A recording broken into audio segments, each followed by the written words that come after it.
I'm in the studio with me this morning to begin this program, Ronny Jackson. Ronny Jackson is running for Congress. Welcome to the radio station, Mr. Thank you, Ricky. I appreciate you having me. It's good to see you. I'm going to tell people a little bit about you, start asking you some questions, open up the phone lines and the phone text numbers so that people can participate. We can make this a little town hall meeting on the radio. Yes, sir. Sounds good. I like it. Okay, Ronny Lynn Jackson is an American physician and a retired United States Rear Admiral, beginning in the White House Medical Unit in the mid-2000s. Mr. Jackson was appointed to the role of physician to the president on July 25, 2013 by Barack Obama and was retained by Donald Trump after his inauguration in January 2017. And now he's running to represent the Texas 13th Congressional District in the U.S. House in the 2020 elections. I'm going to read some things from Wikipedia, and if there's some of this that needs to be modified or amended, you can tell me that. Yeah, I'm not sure how accurate that is, but yeah, go ahead. On March 28, 2018, President Trump nominated Jackson to be United States Secretary of Veterans Affairs. And on April 23, 2018, allegations were publicized against Jackson alleging misconduct and mismanagement during his service in the White House.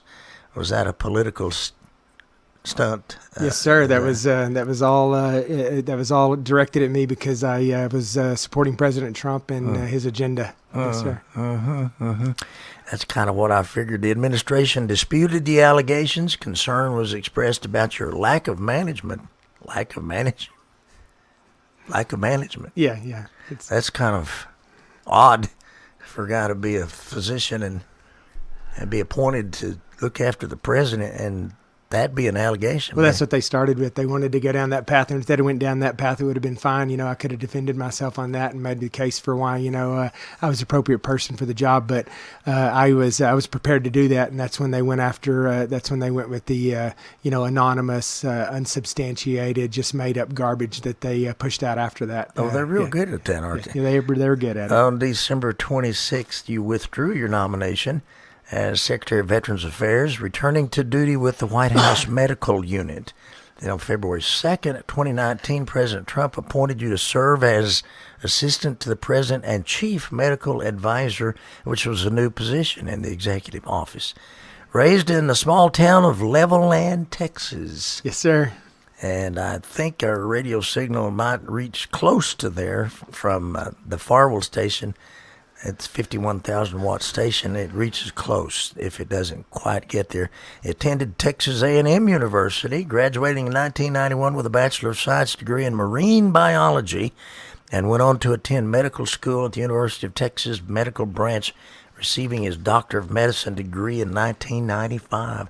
Board certified diplomat. Is that what they call that? Diplomate? Yeah, yes, sir. Diplomat, yes, sir. Of the American Board of Emergency Medicine and designated as a fellow of the American Academy of Emergency Medicine.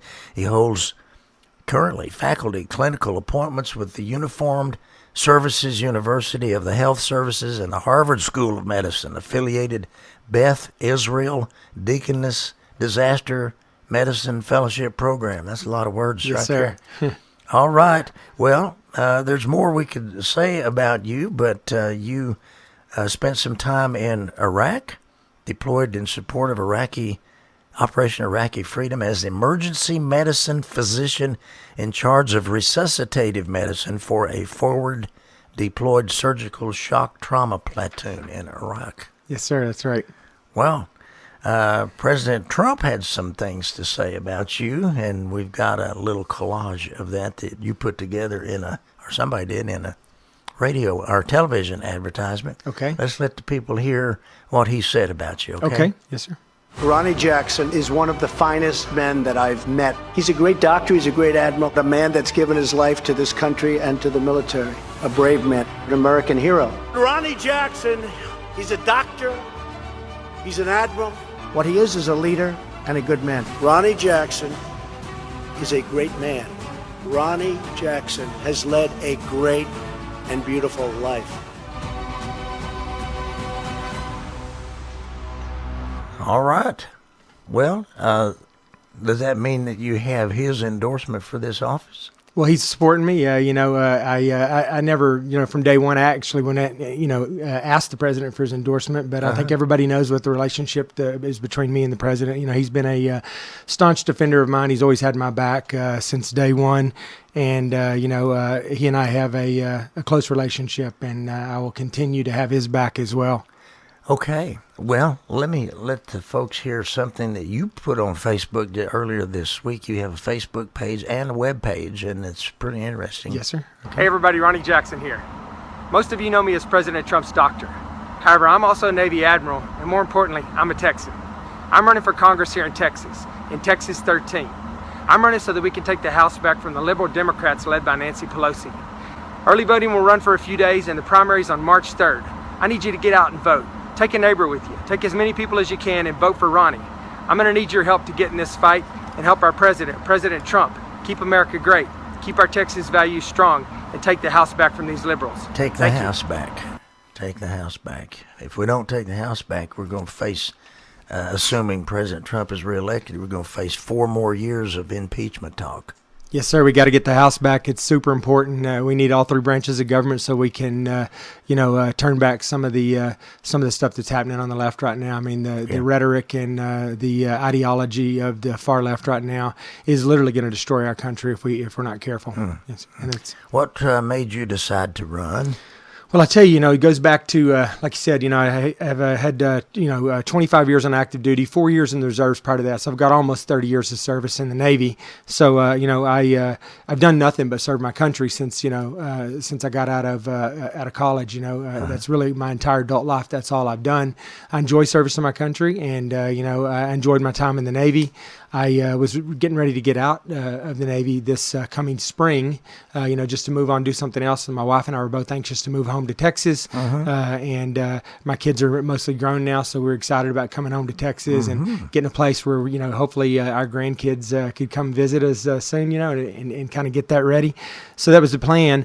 But, what happened is, I saw an opportunity open up. And I say it's an opportunity because, I saw it initially as an opportunity, and it's an opportunity for me, but it's not about me. It's an opportunity for the district as well. But let me just tell you, so it started out as what I thought was an opportunity. And the more I looked at it, the more I saw it as an obligation and as a duty. And I'll tell you the way that happened is, I went through this whole thing you mentioned earlier, with the nomination for the Veterans Affairs, and I had never, ever, ever seen anything happen to anyone like that before. Nor had most people in the White House had ever seen anything like that happen, But I traced it back to what happened when I did the president's physical, back a few months prior to the nomination for the VA secretary. I got up in front of the press and I briefed the president's physical, and for months the press had been building a narrative, that he was physically and mentally unfit to be president. So we saw that coming. I got up there, I did a thorough physical exam on him. I did some cognitive testing, which nobody expected. The physical is usually released in a written form. I got up there and I did it. I briefed the press in the press briefing room. They had Sanjay Gupta and medical correspondents from MSNBC and people there, that were there pretty much as hitmen to undermine, the president's physical and tear me down in the process. And it just didn't work that way. It worked out really well. The press ended up, by the time it was over, an hour and 10 minutes into it, asking really ridiculous questions. Even the press outside of the press briefing room were criticizing the press that were there, saying they looked a little bit foolish and and embarrassed themselves. And I completely took that off the table. I mean, all that talk about the president not being physically and mentally unfit was just completely removed from the conversation. And to this day, it still hasn't come back. And so, needless to say, the president was very happy with that. It was somewhat of a feather in my cap at the time. I was happy with it. He enjoyed the fact that it was no longer part of the narrative, and that he could go on and do other things, and they weren't using that. Of course, they used other things after that to try to tear him down, but that was not what was going on anymore. It wasn't that. And he also probably enjoyed a little bit of the fact that the press kind of looked a little foolish in the process. But I'm sure he did. Either way, that really solidified the trust and confidence that the president had in me at the time. And I'd already been his personal physician for a year, and I'd already got to know him really well. I didn't know him when he came into office. You'd mentioned before, that I had been there, for the last several administrations, but I've been there since 2006, and I was President Bush's junior physician for 3 years, and intended to leave right after that, but got extended on active duty duty orders as the deputy director of the White House Medical Unit. So I just want to be clear, during the Obama administration, my job was the deputy director of the White House Medical Unit, director of the White House Medical Unit, physician of the White House, so on and so forth. Every time I got moved up into another role that had a little bit more responsibility, I got a new set of active duty orders from the Pentagon. So I was there on active duty. My job was to take care of assist in taking care of the president and the first family at the time, but also to take care of Air Force One, the Presidential Helicopter Squadron, the White House Communications Agency, Camp David, so on and so forth, the Secret Service, and everyone, all the staff at the White House. So I had a pretty big job that was that oversaw a lot, really everything medical at the White House.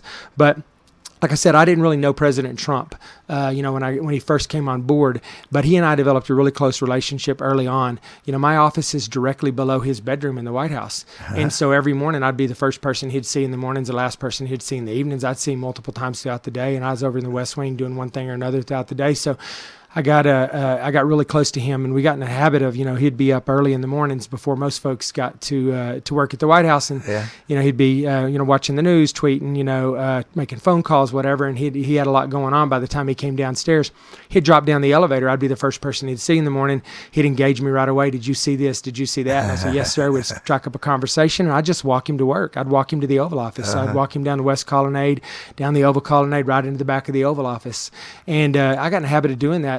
Probably, 3 out of 5 mornings, I just walk him to work. And so that's how our relationship started. And he developed a lot of trust and confidence in me up to that point. And then, like I said, when I did the physical, that's when our relationship got really solid. And he really had a lot of trust and confidence in me. What I didn't know at the time, though, I was pretty naive about this, was that was also the day that I got the Trump stamp on me, which, by the way, I'm proud to have. But that was the day I got the Trump stamp on me.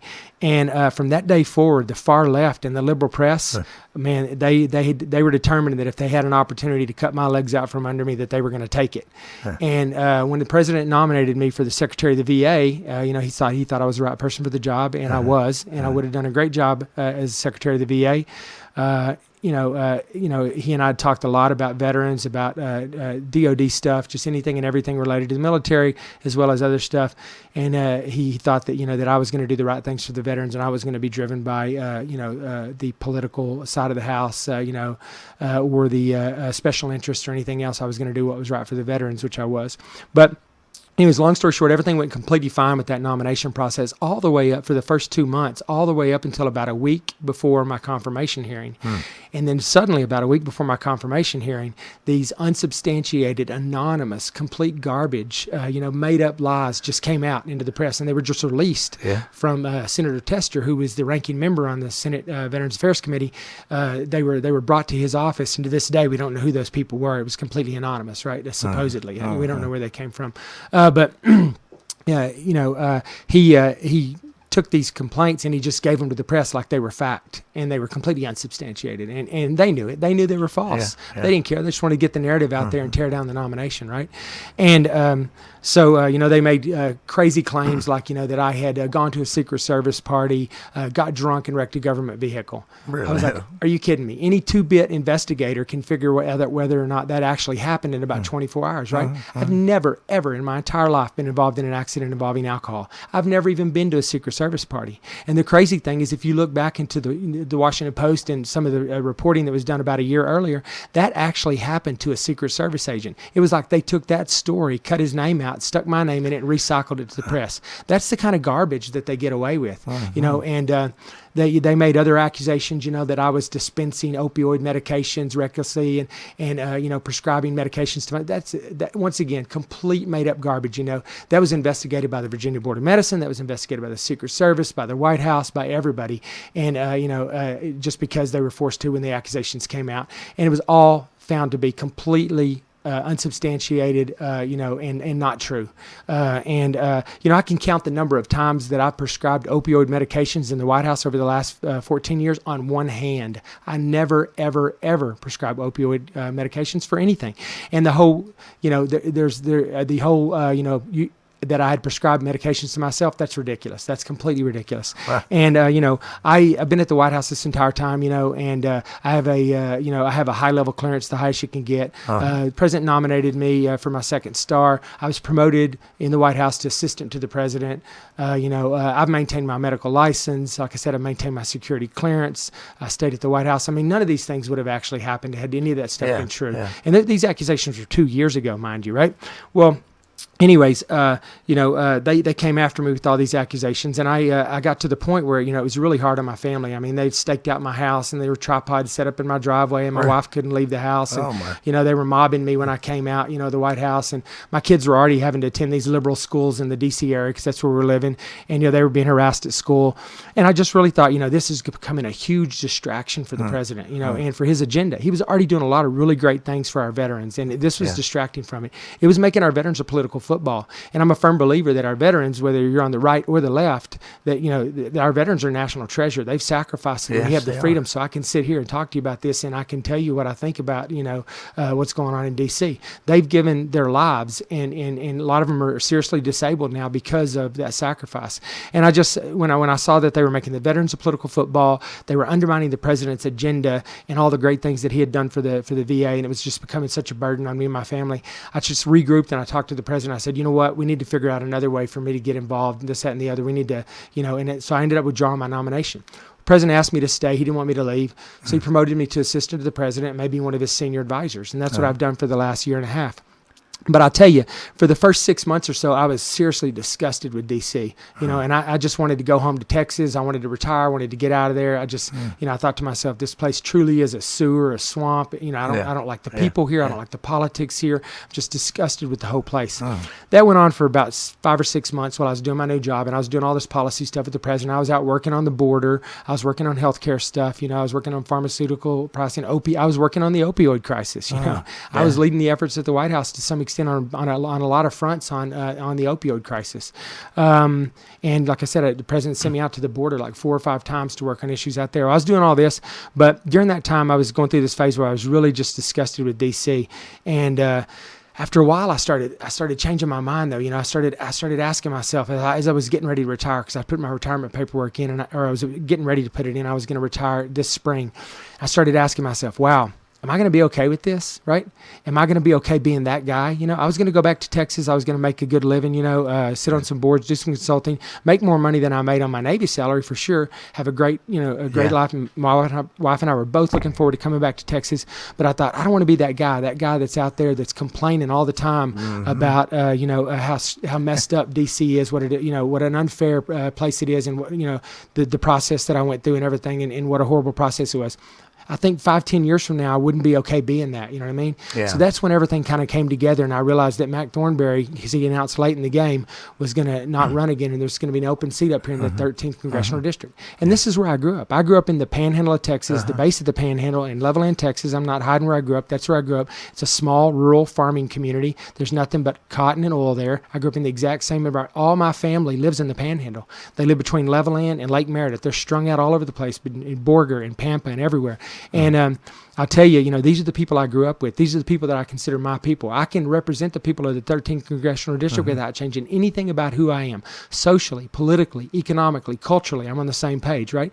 And that's important. You have to be able to be who you are and not change anything about who you are to be a good representative in Congress and represent your district. So when I saw that Mac Thornberry was not going to run again, and I was already preparing for my departure from active duty and thinking about what I was going to be doing next, and then I suddenly realized, you know what? President Trump is getting reelected. That is happening. That is a done deal at this point as far as I'm concerned.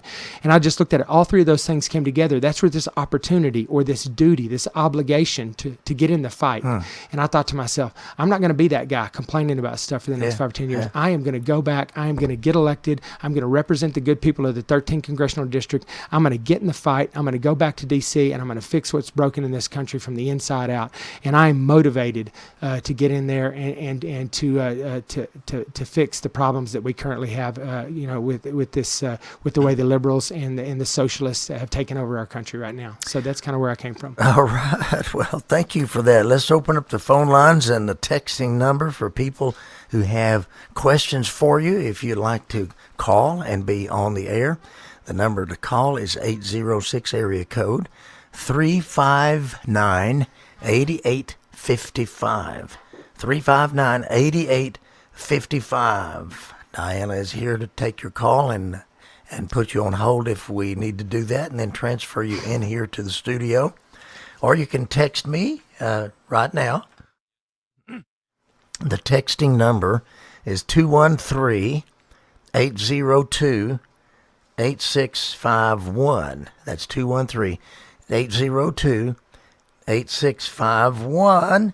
And you can also put a statement on Facebook, and we'll relay that to Mr. Jackson as well. We do have one of those on Facebook. You talk too fast. Like you're trying to convince me. Actually, that's, I think, just your style of talking faster than most of us in West Texas. I talk fast. It's my nature. I've been that way my entire life. I'm an emergency medicine doc as well. So I may be a little bit on the hypomanic side, and that's just. I'm a fast talker. I can't change that. I mean, I'll try to slow it down a little bit, but that's just who I am. Yes. I've got some things printed off from your website here about positions on issues. I've also given you 3 pages of scripture on what God says about government and leaders in the government. He says that the nation that's blessed is the one whose God is the Lord, and the people that he has chosen. And he says when a land transgresses, it has many rulers, but when the ruler is a man of discernment, understanding, and knowledge, his stability will long continue. Of course, he uses the term ruler because most nations through all the ages have had rulers. In our nation, the rulers are the people, and there is a built-in term limit. If the people would educate themselves and vote scripturally and constitutionally, then we wouldn't have a bunch of the people in there that we have now. We could get them out in 2 years if they're in the House, 6 years if they're in the Senate. Scripture says evil people do not know what justice is, but those who worship the Lord understand it well. It says without guidance from God, law and order disappear, but God blesses everyone who obeys his law. Those are just a few of the scriptures. I gave you all of those Yes, sir. in our private visit earlier this week.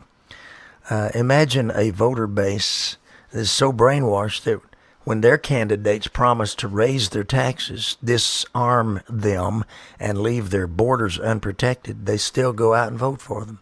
Yeah, it's crazy. I'll tell you, but the thing is, they take advantage of the fact that, you're talking about raising taxes with all the stuff that they promise to people. Everything's an entitlement that they want to give to somebody. And that's really their goal, is to get every single person on some kind of government entitlement, something that they rely on the government for, because then they can control people. Once you're financially supporting someone, you can control them. And that's really the goal of the left, and they talk about raising the taxes and stuff. The problem they have right now is that a large number of the people that vote on the left right now, that are supporting some of these crazy policies that are being pushed out by Bernie Sanders and Elizabeth Warren and AOC and Nancy Pelosi, they don't pay taxes anyways. 50% of the people in this country don't pay a dime in taxes. Yeah. So if you talk to folks on that side of the aisle and you're promising them all kinds of stuff and you're going to tell them that taxes are going to go up as a result of it, they don't care. They don't pay taxes anyways, right? And so it's just a gravy train for them, And so why wouldn't they say, yeah, let's support that, let's do that, But it's the hardworking people that are in the middle, that are in middle America, the middle class, folks like my family. My dad was an electrician, his father was a carpenter, my mom was a homemaker. They struggle to get by. They pay taxes, right? Yeah. And they struggle to pay their taxes, and now they can't pay their health care, because they're struggling to pay that. So, but the folks that don't pay taxes and don't have health care, they get great health care. They go to the emergency department. I'm an ER doc. I take care of them.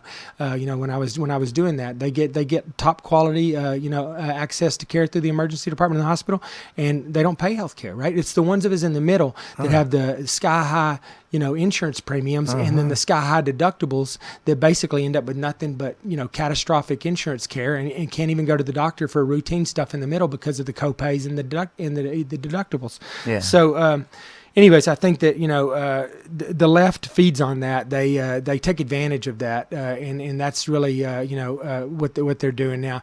You're right. People got to get out and vote, and that's the biggest thing. The primary's coming up on March the 3rd, and I look back and last time during the primary, out of the district of like 1 million folks here that are potentially registered voters in the district, 72,000 voted last time. So in the primary, I try to tell the people that as well. If we want to make a difference in this country, we got to get out and vote. We got to put people in there that can make a difference. Sometimes we lose the better candidates in the primaries because people don't take it to heart how important it is to get involved in the primaries. Our pastor of our church has notified me that you, as well as Elaine Hayes, will be in our service tomorrow. Yes, sir, that's correct. And both of you be given an opportunity to make some statements and answer a few questions. So we look forward to that. Our service starts at 10 at 4400 South Crockett in Amarillo. It's called Accelerate Church. Now, talk about some of those scriptures a little bit, or if you want to modify that, talk about your own relationship with the Lord and how this strikes you when somebody like me hands you scriptures. Yeah. No, I think it's great. I mean, I think that's what our country was founded on, right? I mean, we were founded on, on our belief in God, and our freedom of religion. And, the left really is trying to remove that from not just from our government, but from our society altogether. What President Trump said is absolutely true. Yeah. They really hate us. They do. Yeah. And he's in their way. Yeah, he is. And he's standing in between us and them right now. He's done more to protect religious freedom than anybody, including Reagan.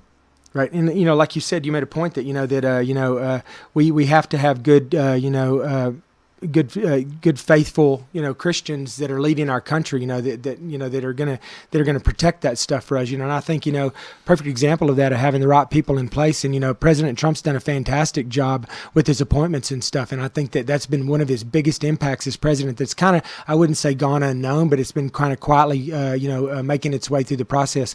He's appointed a lot of fantastic judges that will protect our religious freedoms and whatnot. And obviously Supreme Court justices, he's got 2 justices in already, and you saw what happened with the Kavanaugh hearings and how they tried to tear him down, and a large part of that was based on the fact that he's a good, strong Christian man, and they didn't want him in among our Supreme Court justices because it doesn't fit their agenda for where they want this country to go over the next 20 or 30 years. And you can see what they did to him. I talked to you a little bit about what happened to me earlier, and I looking back now, I tell people I got Kavanaugh'd before Kavanaugh did. I was the pregame and I didn't know it, but it was disgusting what they did to him, and they do that anytime anybody running, and it's not as much an issue here in the 13th congressional district because we're the this is the most conservative district in the United States, and people up here are in large part people of faith. But nationwide, if you profess your faith as part of your platform, and you make that a part of who you are when you're running for office, I mean, they will go to extremes to tear you down, and it's just a shame that that's the way this country has trended right now. But that's why we need good folks in. That's why we need to get the House back. Yeah, okay. Ronny Jackson is the man that's in here in the studio with me running for Congress. He's one of 15 people on the Republican ballot that are hoping to win the nomination as the Republican nominee for this District 13, replacing Mac Thornberry. And I personally believe, and I may be proven wrong on this, I may have misjudged it, but I think that it's going to come down to you and Chris Ekstrom and Elaine Hayes and Josh Weingarten. Okay, it may be another one or two that surprised me, but this is the reason I've focused on you four and bringing you in for these interviews, is because that's what I'm thinking it's going to come down to. So 2 of you are going to end up in a runoff, more than likely. I mean, it would be one of the most unusual things that ever happened if somebody gets 50% plus 1 vote when there's 15 candidates. Yes, sir. Yes, sir. One of those that's running flat out told me that he or she, whichever he or she claims to be, is the way they says, I'm LGBT. Yes, sir. Yeah. So, we've got some characters in the race, that's for sure. Yeah, I'm not sure what motivates all 15 of them. Most of them, and the 4 you mentioned for sure, But I don't know how this is going to play out. There aren't any real public polls out there right now, so it's more of a gut feeling right now. Yeah. But I agree with you. I think that's where we're at. You think that's probably pretty much on? Yes, sir. I agree. Well, talk about. There's three main things that are really a big concern to me, and number one is your commitment to God, and number two is your commitment to the Constitution, and number three, your allegiance to most everything that's in the Republican Party platform. Now, one of those 15 that I talked to has never read the platform, is not familiar with the platform, never even been to a precinct or a county convention or worked in anybody's campaign, and wants to go from, citizen to U.S. Congress without ever having been involved in any of that. So I don't think he's going anywhere. I think he's got a good heart, and I enjoyed my visit with him, but I'm going to ask you to comment on those things, starting with that first one about God and your own personal, because this is a Christian network, so obviously most of our audience wants to know, well, what does this man think about God? What is his relationship with God? Well, I'll tell you, God in my life has been a part of my life since basically the day I was born. I was raised, born and raised in the Church of Christ, the first time I attended church service, I was probably 3 days old on a Wednesday evening. When I was growing up, we didn't miss church for any reason. We went Sunday morning, Sunday night, and Wednesday night. And, we didn't play sports. We didn't, church was first and foremost. It took priority over everything in my family when I was growing up in my life, and still does. And that's how I've tried to raise my kids as well. Faith and, your relationship with God, is core to everything that you do. In life. And I think that I wouldn't be sitting here across from you if this wasn't God's plan. He has directed my life. I've had plans that I've made, where I'm going to go and what I'm going to do next. And those don't always work out. But what does work out is in the end, I realized that God had a plan for me, and it wasn't always the same plan I had. But, thank goodness, he prevailed and he pushed me in a certain direction, and I ended up where I'm at. But I believe that you have to have an aggressive prayer life to make it through the stresses that life imposes upon us, that the world imposes upon us. You have to have a great prayer relationship with the Lord to help you make it through those times. And everybody has hard times. The Lord never told us that we wouldn't have trials, tribulations, and hard times that we had to overcome. But I think it's much easier in life to overcome those if you have a relationship, with Christ. And I think that's what I've tried to do. And I pray, I pray every day, that God will take care of me. He'll take care of my family. He'll, give me wisdom, courage, and give me the tools that I need to go out and do what He wants me to do. And so I think I've instilled that in my kids as well. My kids are all faithful and to the Lord, and they're mostly grown now. I have a 17-year-old, a 23-year-old, and a 24-year-old. But that's where I come from, and I think it's important. It's not just important, if you want to be a politician, obviously, and your approach to governing. It's important to everything in life. This black minister recently, I think it was in Virginia, and the state legislature was praying and leading an opening session in their legislative session, and praying for return to God's standards in the Bible concerning homosexuality and concerning protecting the lives of unborn babies. And the Democrats in that legislative session became, some of them belligerent, even hollering out during the prayer, "Is this a prayer? Is this a sermon?" And some of them walked out during the prayer, and the speaker of that house finally hit the gavel and interrupted the prayer and called an end to it. So tell me what your position is on this matter of separation of church and state and things like that. Well, I think that's ridiculous. I think this country was founded on those on the ability to do that, right? On freedom of religion and freedom of speech and so on and so forth. And our founders were they were men of faith, and our entire Constitution was built around our faith and our Christian faith. And I think for the Bible is a threat to the left right now. I mean, look at everything that they stand for. The vast majority. If you look at their platform versus the Republican platform, look at the Democratic platform, right? I mean, it's in complete conflict with the Word of God on many fronts. And the only way that they can continue to push that, effectively, is to try their best to just keep people in the dark about how this is, in conflict with the Word of God. And so they don't want the Word of God out there. They don't want you praying. They don't want you, quoting Scripture. They don't want the 10 Commandments in public places. All these different things that they go after.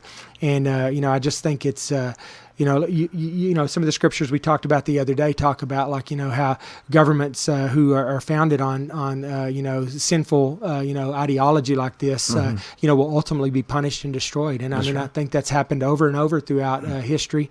And I think that if we're not careful, that's where our country will ultimately end up. And so we have to reclaim our ability to profess our faith as Americans. In all forms. In schools, in our public government. Just in throughout everything in our lives. So I'm a big proponent of that, and I think that we should be able to do that without question. Yeah.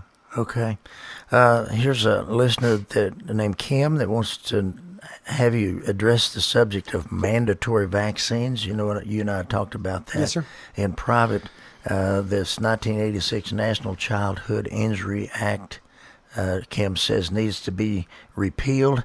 There are a lot of people that are greatly concerned about mandatory vaccines. You're a physician, so you may have an even additional angle looking at this in addition to what our listener here is talking about. Right. Well, sure. And you're right. I'm a physician, and I do believe that vaccines prevent disease. All right. And I think that, I believe in vaccines. Now, I also am a firm believer that no one should be able to force your children to be subjected to something, even vaccines, if you have a religious or even if you have a medical objection to it. I know there's a lot of unknowns with vaccines still. You know what I mean? I agree that we don't know what any medications that we put in our body really do to our bodies long term. What kind of impact they have on us. So I understand. I think there's pros and cons. I've heard both sides of the argument with vaccines.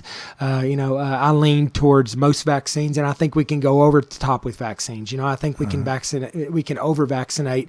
And, I'm not sure, sometimes I don't like the way that we combine vaccinations, and we give multiple vaccinations in the same syringe or on the same day, because I think we really don't know what's going on when we're doing stuff like that. Right. So I don't really like my kids getting vaccines either when they're really young. As they got a little older and some of their developmental stuff was had already passed by, I was a little bit more comfortable with it. And obviously, as an adult, I'm not as worried about it for myself and for adults as I am for kids. But I understand why a lot of parents are. I totally do. Yeah. And I think that the government, the school system, and anybody else that's controlling their lives in some shape, form, or fashion shouldn't be able to mandate that parents get vaccinations to their children that they don't believe in for religious reasons or medical reasons. So I'm opposed to mandatory vaccines. Well, Ron Paul, former congressman, made a statement about that, and he said that if the government can force us to take any medicine, then they can also force us to take any medicine that they decide we should take. That's totalitarian government. And you go back to Germany and the elimination of a vast number of the population that they decided were unfit to live. Right. I mean, you boil it down, and it does become an impingement on your individual freedoms and your individual rights. Right. And I think, I hear some people on the left, one thing that I think are people that are pro-vaccination sometimes, and they're not always on the left, obviously, but people that are very pro-vaccine, especially in the medical community where I come from, they'll try to equate, having mandatory vaccination programs for your children, enter school, this, that, and the other, as something similar to, someone bringing their child into the emergency department who's been critically injured and is bleeding out, and refusing to allow them to get the care that they need to save their lives. And those are completely different. I mean, that's like comparing apples to oranges in the biggest way, right? I mean, vaccines are preventative, and and it's not like there's no harm to your child, immediate harm to your child by not giving vaccines. So there's a lot of arguments that are out there that, I like I said, those are my thoughts on it. Well, the telephone number to call if you'd like to say something to Mr. Jackson here on the air is 359-8855. 359-8855, extension 0, okay? So if you're thinking about calling, you need to go ahead and do it now, because he has another appointment to go to in a little bit, so he can't stay very much longer than an hour. But we'd like for you to call or text. You can text me right now at 213-802-8651. Tell us how you feel about impeachment. Was it a search for truth, or was it a witch hunt? How far will you go in backing the president? Well, that's an easy answer. Like I said before, President has had my back from day one. I mean, through good times and bad times, the president's been an incredible supporter of me personally and my family, and my career and everything else. And I think that what he's had to go through over the last 3 years is just it's just disgusting to me. I mean, not only has it been just a colossal waste of taxpayers' money and time, and not only has our entire government, led by the Democrats in the House, completely just abandoned their duty to us, to the voters, to put them there to do what we sent them to do there. There are 1,000 things that they could have been working on that, to make our lives better, and to provide solutions to the problems that we have, whether it's healthcare or immigration or whatever it is that they could have done, that they could have probably found compromise on in the right and left, things that are good for all Americans. Yeah. They abandoned all of that for the last 3 years in a single-minded effort to take the president out of office, the duly elected president that was elected by the people of this country, and they don't agree with his policy and with his approach and with his with what with the direction he wants to take this country. So they're using this as a tool to just try to overthrow our presidency. And I just think it's abominable. It is. It is. I can't say enough negative things about it. And I will always have President Trump's back. I mean, like I said, I agree with. I tell people sometimes you don't have to agree with his style sometimes, but you cannot argue with his results. I mean, he is making things happen for this country. Yeah. He is the right man for this time. Every time throughout history, we've had great presidents that have come along, and they've all been very different in their approach and and their style and their aggressiveness and everything else. But the few that have been really great have been the right person for the right time. And we're in crisis right now in this country with what's going on the left. And President Trump is what this country needs, and he's the right person for the job right now. And he's undermining and turning back some of the things that are happening in our country that are not good for any of us. Mm-hmm. Okay, well, 63 million people voted for him, and this is an election year already without having impeachment. Make the argument. Convince me with your argument that we shouldn't vote for him.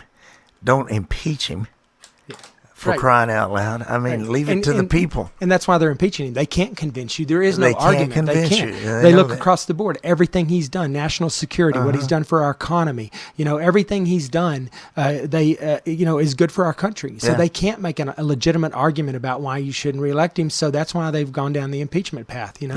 And that's where we're at. And it's shameful, I think. And I hope that it's over, now that the impeachment stuff is behind us, but it won't be.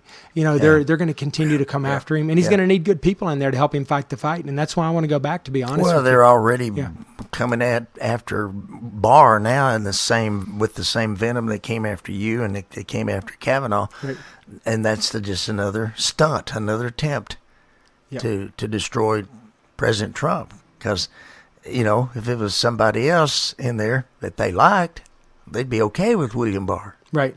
Right.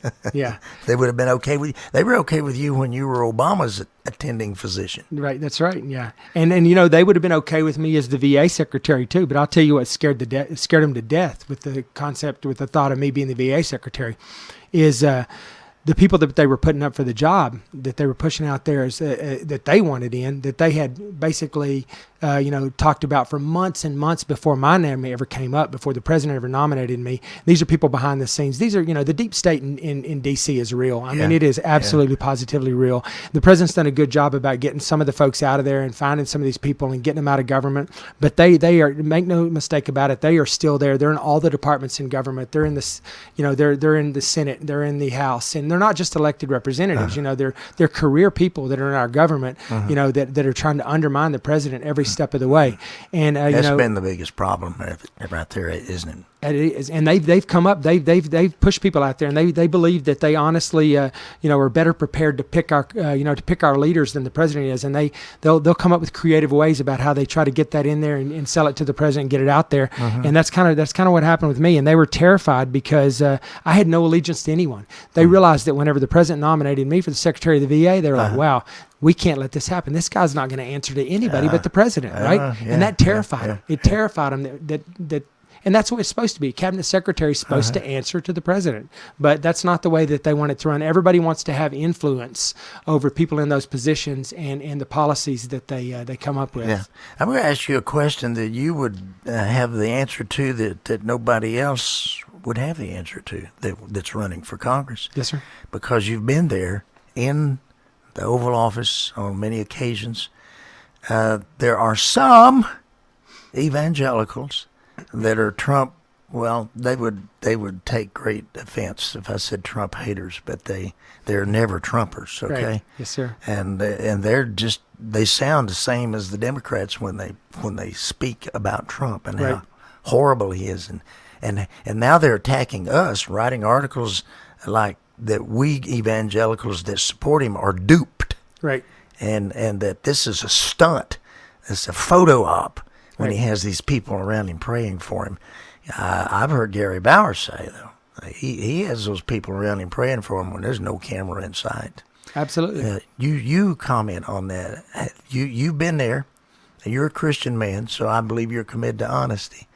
Is this a stunt? Does he have these evangelicals there, and the evangelicals that are around him are there because they're enamored with being close to power? And all of this is a fraud? No, sir. They're there because he asked them to be there, right? And he thinks it's important. And you're right. I mean, it's not for show. It's not for the camera. It's legitimate, And he's proven time and time again that our Christian values and our ability to profess our Christian values and live our lives as Christians without being persecuted by the far left is of utmost importance to him. It really is. So he appreciates his faith and the faith of others around him. He sees the value in that, and he knows that that's important, not just in his own personal life, but important for our country. And he's got the courage to do it. And that's where he's different than a lot of other leaders that we have out there right now. Is he takes the heat for it, and he continues to do it. He's got the courage to do what he thinks is right, and not worry about being attacked so viciously by the left, which he's now accustomed to. Well, some of the things that I've seen on television and other photos where there's a group of evangelical leaders around him, and some of them have their hands on him. I'm thinking in the Oval Office, you don't do that to a president if he doesn't want you to. Right. And That's right. In most instances, they would be given orders: don't touch the president. You can pray for him, but don't touch him. And the Secret Service would see to it. So if he didn't want them touching him, they wouldn't. And if he was doing this as a stunt, he wouldn't want them touching him. You're right. and I can speak to that. I'm one of the few people that actually have a license to touch him without permission. Yeah. But yeah, no, you're right. He embraces that. He really does, and you've seen it. And not only does he embrace it, in private, like we just talked about, but he, like I said, he's willing to. He's making a statement. He really is, and it's important. The statement he's making, to people in this country, that he's okay with that by doing that in the Oval Office, on camera. It's important. I mean, I'm glad he's doing it. I'm glad he's doing it in private, but I'm also very glad he's doing it in public, and I'm glad he's doing it when the cameras are there, because it's making a statement. Yeah. I'm glad he's doing it when the cameras are there, and I'm glad he's doing it when they're not there, because both of those make a statement to me. Talk about homosexual unions and what we would call the biblical position of marriage, because it is the biblical. And that's always been what it was in this country until... Absolutely, and marriage is between a man and a woman. I mean, there's no, the Bible's very clear about that, right? The Word of God's very clear about that. And this is another, example of what I talked about before, where the Word of God is in direct opposition to, to liberal policies and, in the culture that they want to establish in our country. And it's pretty black and white. I mean, it's hard to argue with. Well, that homosexual marriage is what opened the door to all this LGBT stuff. Yes, sir. See, back in 1961 or 1960s, when President Kennedy was in office, we put a man on the moon. Actually, after his presidency, but that was his goal. So in the 60s, we put a man on the moon. Then Obama came into office. We put men in women's bathrooms, changing rooms. Yes, I mean that's quite a difference, isn't it? Right. It's insane, and that just goes back to that's some of the stuff that you see the left push, which I think undermines them with normal people, even people that are in the center that don't necessarily align themselves with the right or with President Trump. When they do things like that, when they start trying to mandate, that we're going to have unisex bathrooms in our grade schools. I mean, that's on a thousand fronts, that's a horrible idea. That's not safe. That's just not that. That is not. And I think that when they go to those extremes, that's when they really declare themselves. And I'll tell you, I think it all relates back to, like I said, they're always, over the last 20 years in particular, last 15, 20 years in particular, one of the ways that they've tried to keep a foothold and tried to manipulate folks are with identity politics. I mean, everything has been about identity politics and the LGBT, all this kind of stuff. It's just another avenue where they can impose this concept of identity politics on the rest of us. You know what I mean? And everything boils down to identity politics with them, and it's an effort to just to fragment the nation and to to segregate us into different little. Exactly. Well, I appreciate you saying all those things. Now, there's some things he says sometimes that bother me when he makes a compliment says nice things about LGBT people and the contributions they've made to the country, or when he says he would be okay with voting for a homosexual for president. Those things are troubling to me, and I sure wouldn't want my representative in Congress to say those things, because I don't like the president saying those things. But the Congress does serve there to be a check and a restraint on some of those things. When it comes to issues like that, what would you do as our representative? Because if he's going to be in favor of red flag laws, which he made mention of. You're talking about President Trump? President Trump, yeah. Or if he was going to push for some more homosexual. I don't think he's doing that. I think he's just making these comments off the cuff, trying not to, aggravate them too much. But if you go to any LGBT website, you'll find they absolutely hate him. I mean, viciously hate him, and they don't believe a word he says when he makes a compliment to them. Well, I'll just tell you that's, I told you, I may or may not have mentioned this before, but what I bring to the fight in the 13th congressional district is, is influence in that realm.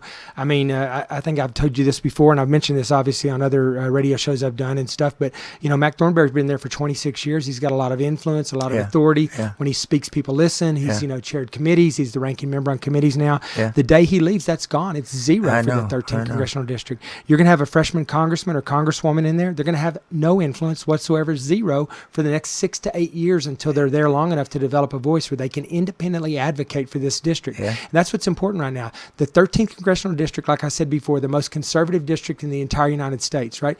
The person that gets in that job is going to get the screws turned on them by their own party. I mean, the leadership in the Republican Party is going to turn the screws on the freshman congressman, or make an attempt to, from the 13th congressional district, because there's going to be all kinds of issues that come up related to exactly what you're talking about, red flag laws, or LGBT rights and all these kinds of things. And what's going to happen is there's going to be a congressman somewhere in Illinois, or somewhere up in the Northeast, where they actually have a Republican seat, and they're going to be on the verge of losing that Republican seat. And the leadership is going to reach down to the highly conservative district of 13th congressional district of Texas and the representative there, and tell them how they're going to vote on that issue. And they're going to tell them, I know that your constituents might not like this and they might not agree with this, but we need you to be a team player right now. We're going to lose this seat up in Illinois right now if we don't support this guy and keep this seat and keep it red. Yeah. We're going to lose it to the Democrats. And you have to have a representative here that says, I cannot in good conscience do that. I won't do that. And that's where I'm going to be different, because I've got a little bit of top cover. Like I said, I'm the exception to the rule of not having influence, and the exception of a freshman congressman being vulnerable to the kind of stuff I just described to you, not because of who I am, because of Ronny Jackson. Well, I mean, it is to some extent, but it's not me personally. It's circumstance. I just came from the White House. I was there for 3 years working side by side with the president, all the cabinet secretaries, whether it's commerce or energy or defense or the VA, they're all friends of mine, and if I got a problem, if I have an issue with the district, they're going to answer the phone. I've got their home phone numbers, their cell phone numbers. I took care of them and their kids for the last 3 years. They're going to want to help me fix this. I know everybody in the West Wing, the chief of staff, the national security advisor, the domestic policy council, all friends of mine. I will be, if I'm blessed enough to represent this district, the only freshman congressman that can walk into the Oval Office unannounced and tell the President of the United States, sir, I need you to stop what you're doing. I got an issue I need to make you aware of. And he will stop what he's doing and listen to me. And back to your initial question, that's where I can make a difference. That's where I can do something for this district with regards to the things you're talking about. Because the president listens to me, right? And if you can talk to him and you can explain to him why this is not good for the party or good for the, whatever, he will listen. And I'm not going to go into a lot of detail about this, but, I've already had that impact with him. I had a huge impact on he talked to me multiple times about this, on transgenders in the military. We talked about that at length. And I won't go into any real details on it, but you better bet I had a big influence on where he stood on that. As a member of the military, I have my own opinions, and the president asks me for my opinion sometimes, and I give it to him. When I go to Congress, if I'm blessed enough to be the representative from the 13th congressional district, I'm going to give him my opinion even when he's not asking for it. I'm going to staunchly defend our Texas values and our Christian values up here in the 13th congressional district, no matter what. Well, all of that you just said is pretty important to me. I was listening very closely because the thing that I've longed for so much is for people to have his ear, because I believe he has a heart to do what's right. I really believe he has a heart to do what's right. I believe he has a fear or a respect for God, based on that scripture I gave you in Exodus 18:21, that the ideal for leaders is to fear God and to be men of truth, hate covetousness. And I believe he does. He does. And I'll tell you the other thing, too, like I was just explaining, there's a lot of stuff out there that, that Congress doesn't want to be on the president's desk. And they control a lot of it because they write the legislation. It works its way up, through the process to the White House, and the president either signs it or vetoes it or whatever, and it becomes law, or it doesn't. Yeah.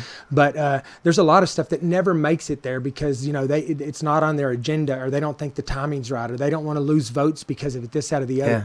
But I'll tell you what you can do.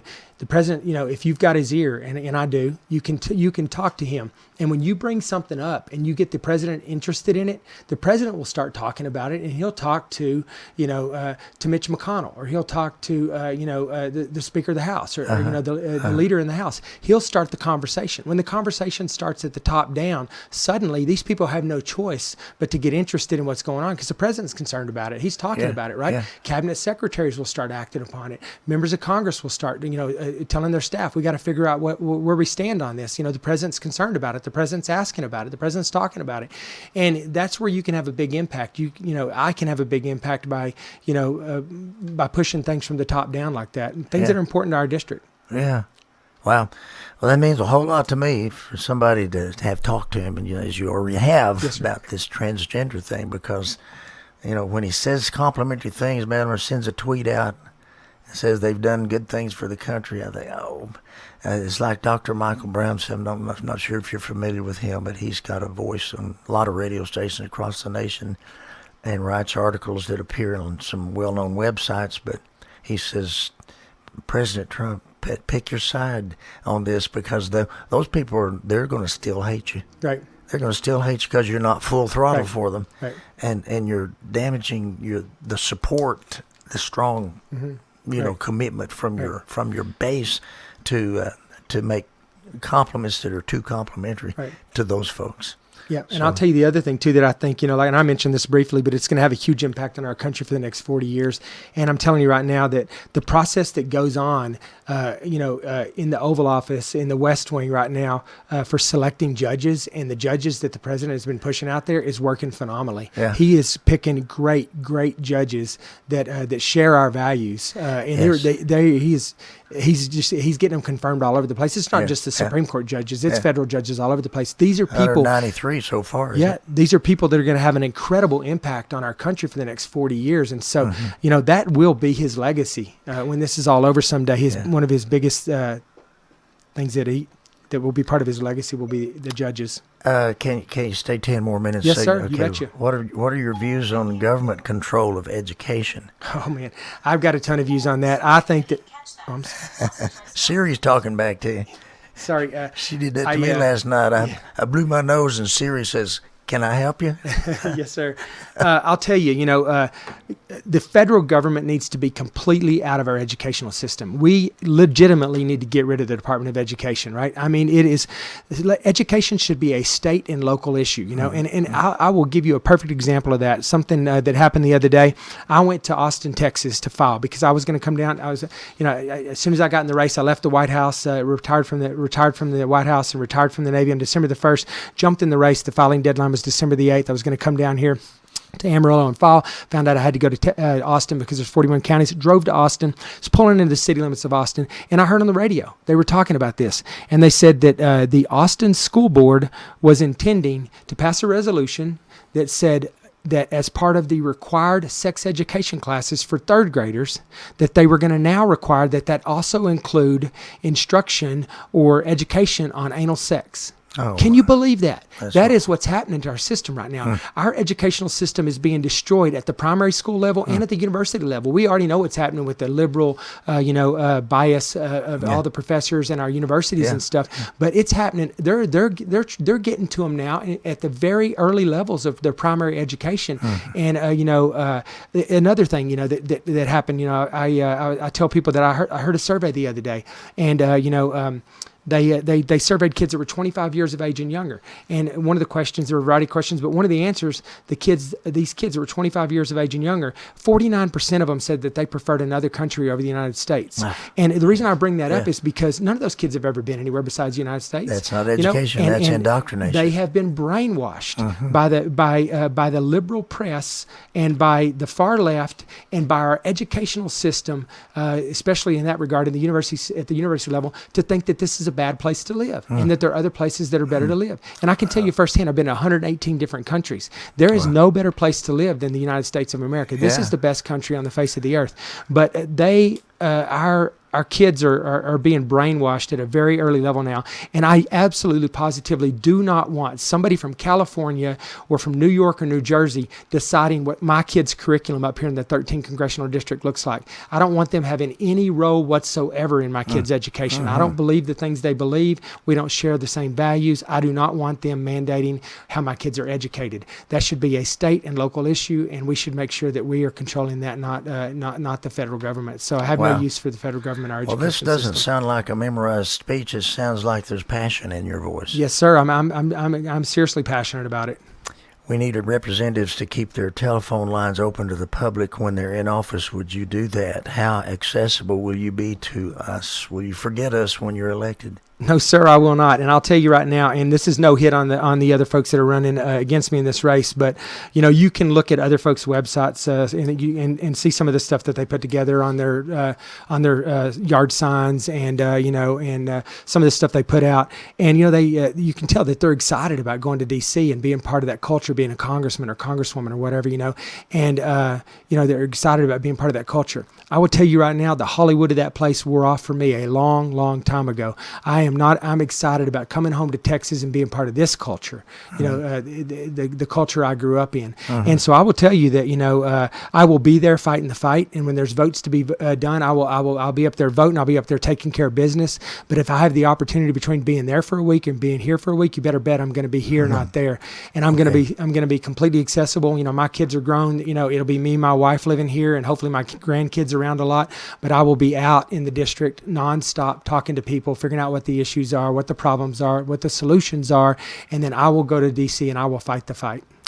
Good. Thanks for being on the radio today, Mr. Jackson. This is from Brenda and Canyon. The Democrats will fight against good Republicans running for the House. They've already made up lies against you, so how do you fight those lies so you can stay strong in the race? You just have to refute them when you can, but you just don't let them get to you, and you trust, which I do. I trust that, that a lot of folks on the Republican side of the House, in particular, up here in the 13th Congressional District, they know what this is all about. They've seen it over and over. They've seen it with, it happened to me. It's happened to several people after me. It happened to Justice Kavanaugh.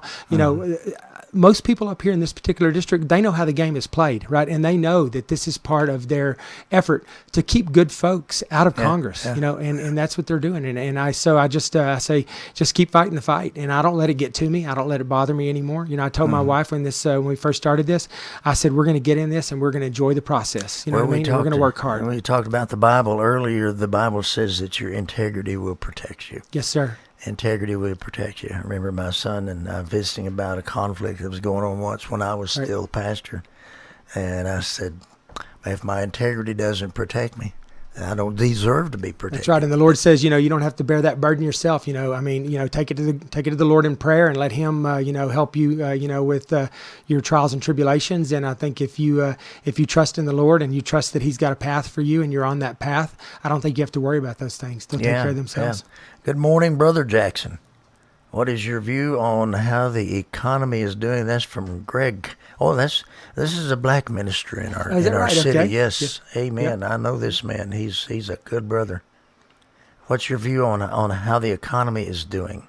The economy is doing great, and that's because of President Trump. I mean, the economy is doing fantastic.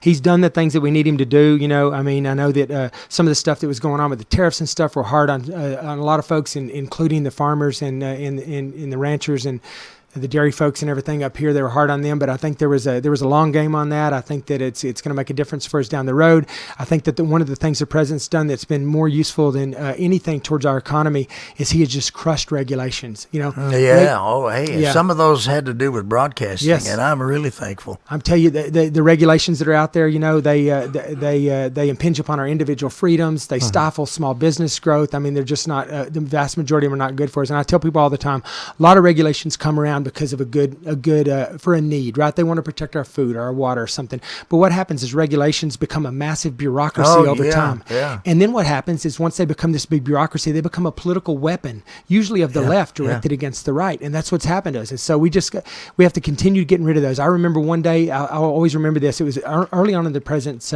tenure, like a year in. He had an event up in the Roosevelt Room in the West Wing, right? And they brought in papers that represented regulations that he had got rid of since he had been president. Only for about a year he'd only been president. There were stacks of paper 4 and 5 feet high all the way around the entire Roosevelt room that represented regulations that this president had already got rid of. Really? And that's why this economy is on fire right now. Yeah, it is. Because small business, is working, and they trust the president, and that's a big part of it, right?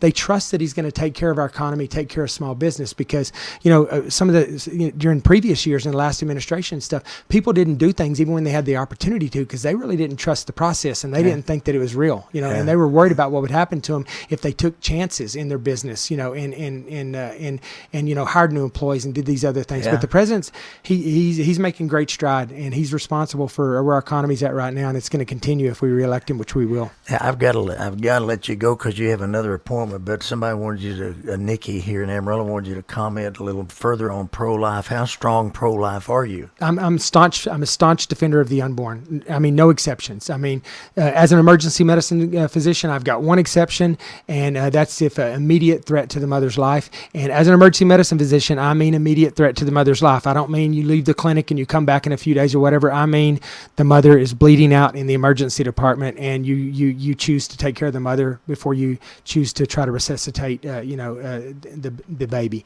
And that's it. And that's I think most people would not even consider that in the realm of abortion anyways, in that particular stance. But, I am a staunch defender of the unborn with no exceptions. All right. Well, I appreciate that. And you being a physician, you know that life begins at conception, and yes, sir. That the science and technology is on our side. You bet. Yeah. All life is precious, and all life is is bestowed upon us by God, and no man has the right to take that. Well, we didn't get to these things, but this is on your website. If they go to Ronny Jackson 4Texas13.com, they can look at your position on immigration, Second Amendment, abortion, healthcare, term limits, veterans. We did talk about that. Local industry, national debt. That's pretty important. Yes, sir. Regulations, you just talked about that. Education, you talked about that. That's all on your website. You're going to be at our church tomorrow. Yes, sir. Along with Elaine Hayes. She's also going to be there. And she's a very fine, committed Christian as well. She's a wonderful woman. I've had the opportunity to get to know her a little bit during this. She is. I wish both of you and the other two. I wish all four of those of you that could go. And one of you replaced Thornberry. One of you replaced Schiff. One of you replaced Nadler, and one of you replaced Nancy Pelosi. One final question for today. It's not because I've run out of questions. It's because we've run out of time. Yes, sir. But tell me why, when I go to vote, I haven't voted yet. Yeah. Tell me why, when I go to vote, that I should press the button for Ronny Jackson instead of one of the other 14 that are on that ballot. Well, because just like I told you, I represent this district effectively. I will be able to represent this district, and maintain, and defend the values of this district and the values of Texas. But the real reason, like we said, I told you before, everybody has to tell you what they bring to the fight. A lot of good folks running in this race. Yeah. They all want to do the same thing I want to do. They want to serve their country. They want to serve their community. They're good people running for good reasons. But what I can do is I can make things happen. I mean, like I said, we're going to be in a vulnerable situation, with a freshman congressman or congresswoman for the next 6 to 8 years. And there's a lot of things that can happen, whether it's farming and ranching, oil and gas, whether it's Bell Helicopter, Pantex, Shepherd Air Force Base. Those are all going to be areas that you need a strong voice to protect and grow those areas, and I can do that, and I can do that as a freshman congressman because of the relationships that I currently have with the White House, with the executive office of the presidency, and because of the fact that President Trump is getting reelected, and those relationships are going to be intact for the next 5 years now, for the rest of this year and 4 years to come. So I can make a difference. I can make a difference from day one, and I can protect and grow this district and the things that are important to us. Well, praise the Lord for the statement about being a strong voice. That's very important to me. I've liked Mac Thornberry from the day I met him. I don't have any serious problems with him. I would have voted for him again if he was running for re-election, because I always have every time he's run, and he's always been agreeable to answer any question I'd ask him in any interview. But the one thing that I would have liked to have seen more in him is the strong voice that you just mentioned. Strong voice. He's been a strong voice for Pantex and some other things that are dear to his heart. But some of these things, like pro-life or defunding Planned Parenthood or things, some of these things we've talked about, education, he would always vote right, and I knew that. I knew I didn't even have to call his office. Anything came in, I knew he would vote right. But he didn't have the fire in the belly to be the strong voice for these things. So is this making sense to you? Yes, sir. And, I'll tell you right up front, not only do I have the access and the influence to be a strong voice, but that's my nature. That's my personality. I don't have one problem jumping up and down on someone's desk, getting on Fox News, going into the, unannounced into the White House and talking to the president about something. I will be a loud, proud voice for this district. All right. Everyone will know who the representative from the 13th congressional district is. Believe me. Yes, Well, sir. thank you. If you're elected, I believe you intend to do that, and so just keep talking fast. Yes, sir. I'll try to slow it down, but it's just it's how I'm wired. I'm sorry. Don't do it. Don't Yes, do sir. it. Just go right ahead and talk fast.